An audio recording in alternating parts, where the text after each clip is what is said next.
For decades, astronomers have had their sights on one of the most luminous and mysterious stars in the sky, Betelgeuse, a red supergiant on the verge of imploding. Scientists long thought its demise was near, they just weren't sure when. Now, the James Webb Space Telescope has recorded something few dared hope to see. The moment Betelgeuse started to explode. A star explosion, a shockwave from space, and a brief look at the universe's raw, unbridled energy. It's not another deep space find. It's a once-in-a-lifetime experience, the nearest supernova human history has ever seen. And what Webb uncovered is appending everything we believed we knew. Betelgeuse, in Orion's shoulder, is no run-of-the-mill star.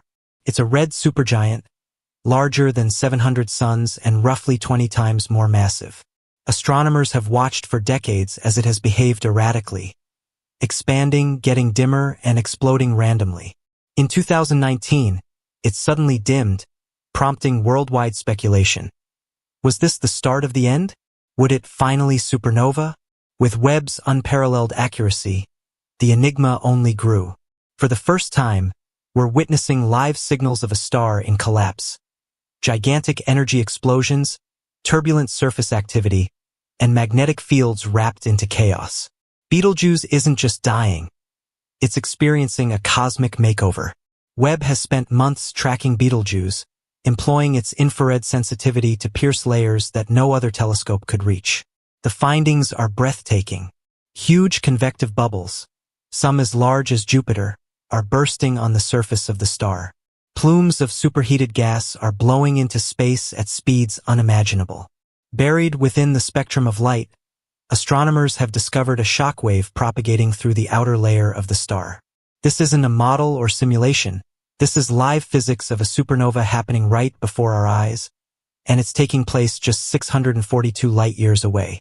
The majority of supernovae appear in galaxies well outside our own. But Betelgeuse is essentially the neighbor next door astronomically. Its final blast will glow so intensely, it may be seen in the daytime, outshining the entire full moon. But aside from the show, its proximity gives scientists a close, intimate view of a dying star. It's a front-row seat to watch a core collapse, the way life-forming elements such as carbon and oxygen are formed, and how a shockwave sculpts space itself. What Webb photographed is not merely a death. It's the very motor that powers life throughout the universe. The Betelgeuse supernova is not just a spectacular sight. It's the key to deciphering the secrets of galaxy creation, the origins of planetary systems, and the cosmic cycle of life. Webb's technology enables scientists to simulate the terminal stages of star life with an accuracy never before available. For the first time, we finally know what a star looks like when it's dying. And perhaps, and hopefully, have learned to be able to foresee the next supernova before its occurrence. More than a science breakthrough, this is a revelation. A unique moment in human history where humankind gets to see the machinations of creation itself. However, this supernova explosion isn't a secretive occurrence. Its shock waves travel through space, disturbing the interstellar medium light-years away. Webb has already observed high-energy particles spreading outward, warming surrounding gas clouds and distorting the shape of the star's dust halo. More incredibly, scientists believe the collapse could have initiated gravitational waves, faint ripples in the fabric of spacetime itself. If true, this would be the first direct association of an observed supernova with gravitational data and could change our understanding of how light, matter, and gravity interact at the cosmic level. As Betelgeuse collapses, one fundamental question again presents itself.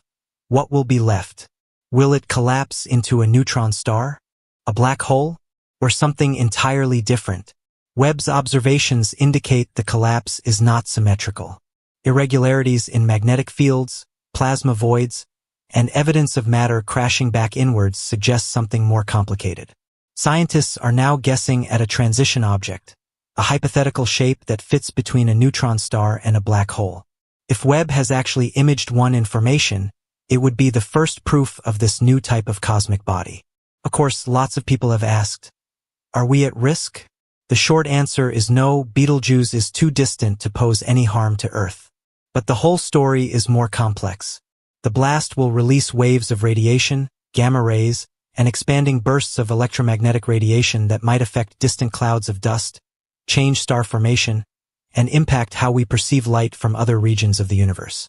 For the time being, Webb continues to monitor the velocity and direction of the radiation, because although we are safe, the event might quietly transform our part of the galaxy.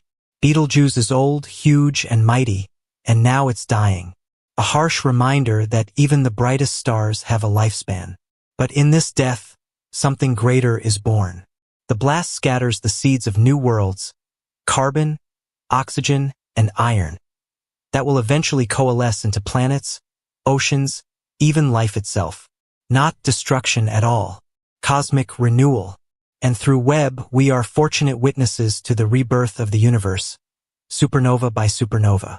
Amidst Webb's trove of information, scientists discovered something unexpected: anomalous changes in the chemistry of the expelled material. In addition to the more common elements such as carbon and iron, the blast is launching rare materials, such as technetium and yttrium, into space. These are only able to exist in the intense heat and pressure of a stellar explosion. By their existence, scientists can chart the cycle of life for matter in the Milky Way, from the core of dead stars to the dust that builds planets, to the atoms that make up our own bodies. Webb is not merely documenting a cosmic occurrence. It is decoding the molecular recipe for life itself. Betelgeuse will never be the same again. Its position in Orion will become an expanding nebula of incandescent debris. But this is not the end of the tale. It's the start of a new one. Its demise is a gift of knowledge, of insight, of perspective. It makes us remember that even our own sun will one day dwindle, that even the longest burning lights in the sky are not forever. Yet, in their demise, they create everything that follows. No supernovae, no planets, no seas, no life. Now, with the James Webb Space Telescope, we finally get to see that complete process, from blazing oblivion to seeds of creation. In a frozen desolation of distant space, 642 light-years away, a star died, albeit not in peace, but in a glorious cosmic scream that traveled centuries to reach us. This time we were prepared. With Webb, we did not merely witness it, we comprehended it. The collapse, the energy, the transmutation, not as mythology or metaphor, but as empirical fact. Betelgeuse's last act has provided us with answers to questions as ancient as humanity itself. Where are we from? How do stars die? What's next? Within that dying red glow, Webb has recorded more than the dying of a star. It recorded our cosmic birth story, and perhaps even a glance at our destiny. Let us know what you think in the comments. Was this the most important stellar event of our time? And what will be the next cosmic secret the James Webb Telescope reveals? Subscribe and turn on notifications, because this isn't the end. It's the beginning of what comes after the stars.